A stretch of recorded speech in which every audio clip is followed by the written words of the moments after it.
ओम नमो नारायणाय। ओम नमो भगवते वासुदेवाय।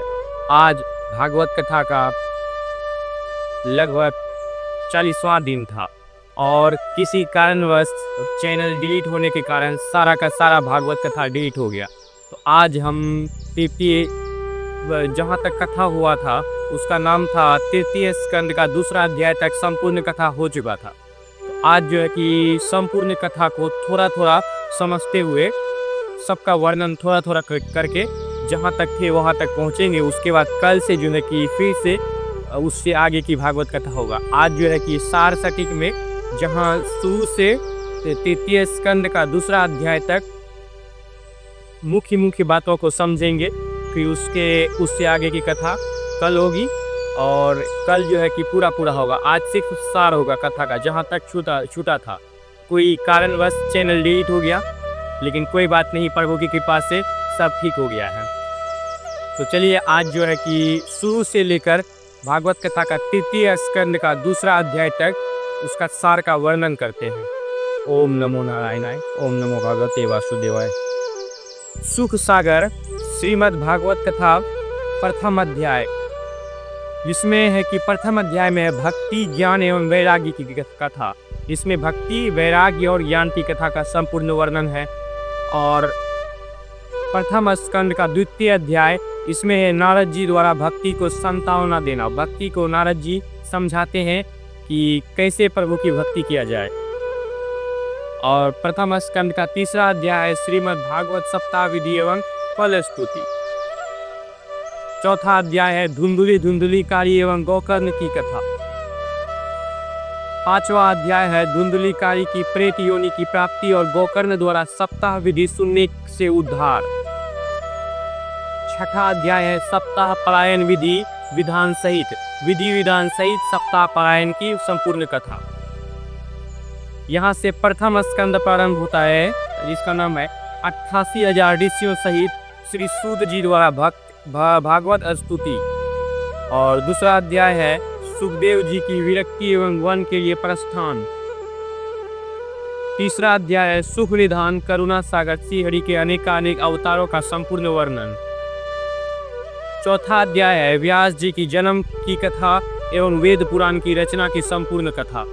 पांचवा अध्याय है नारद जी वेद व्यास जी को हरिचरित्र पुराण लिखने की प्रेरणा देना।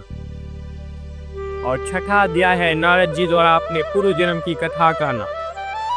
और सातवां अध्याय है व्यास जी को देवर्षि द्वारा 4 मूल श्लोकों का ज्ञान, बद्रीनाथ जाकर तप करना एवं श्रीमद् भागवत पुराण की रचना करना। आठवां अध्याय है श्री कृष्ण द्वारा युधिष्ठिर को राजसय यज्ञ की प्रेरणा एवं सरसैया पर परे विष्णु पितामह के पास युधिष्ठिर का जाना और नीति ज्ञान पूछना। नौवां अध्याय है धर्मराज को ज्ञान का उपदेश देना।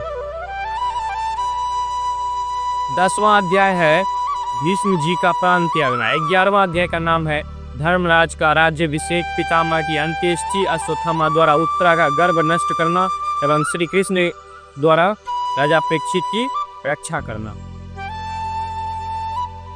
12वां अध्याय का नाम है श्री कृष्ण जी का द्वारिका में स्वागत। 13वां अध्याय का नाम है बालक परीक्षित के जन्म पर युधिष्ठिर की प्रसन्नता एवं धृतराष्ट्र व गांधारी का वनगमन।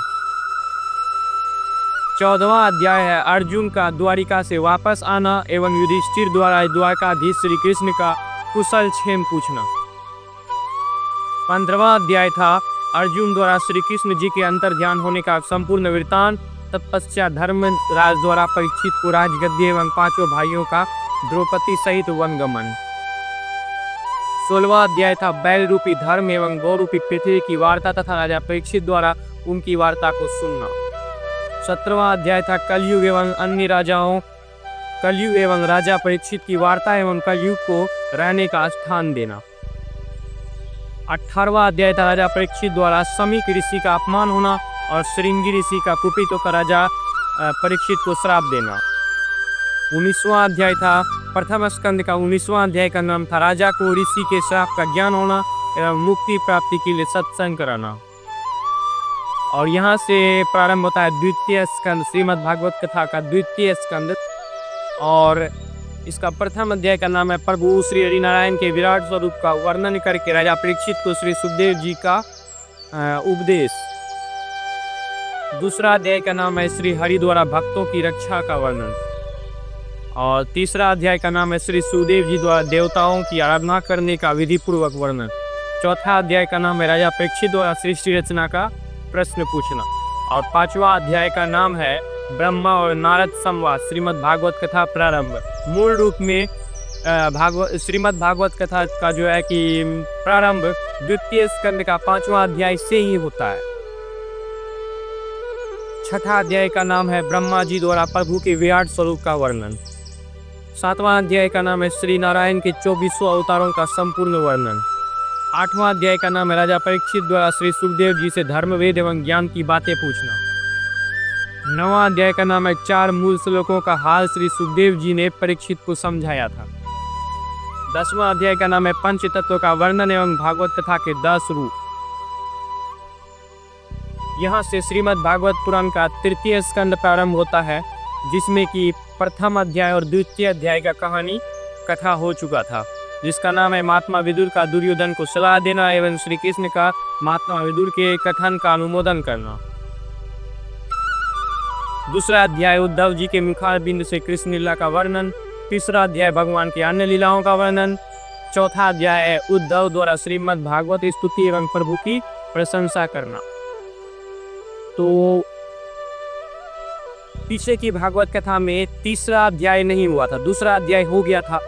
तो आगे की जो भागवत कथा होगा उसमें तृतीय स्कंद का तीसरा अध्याय होगा, जिसका नाम है भगवान श्री हरि नारायण की अन्य लीलाओं का वर्णन। तो आज के लिए इतना ही। आज जो है कि सिर्फ अध्याय जो भी जितना अध्याय था उस अध्याय में कौन सा कथा वर्णन है सिर्फ मैंने उसका नाम बताया, क्योंकि चैनल डिलीट होने के कारण सारा वीडियो डिलीट हो चुका था, इसलिए हमने सोचा शुरू से अंत तक करना मुश्किल है। तो हम सोचे कि सिर्फ और सिर्फ कथाओं का नाम ही बता दिया जाए, क्योंकि उतना कथा करना संभव नहीं था।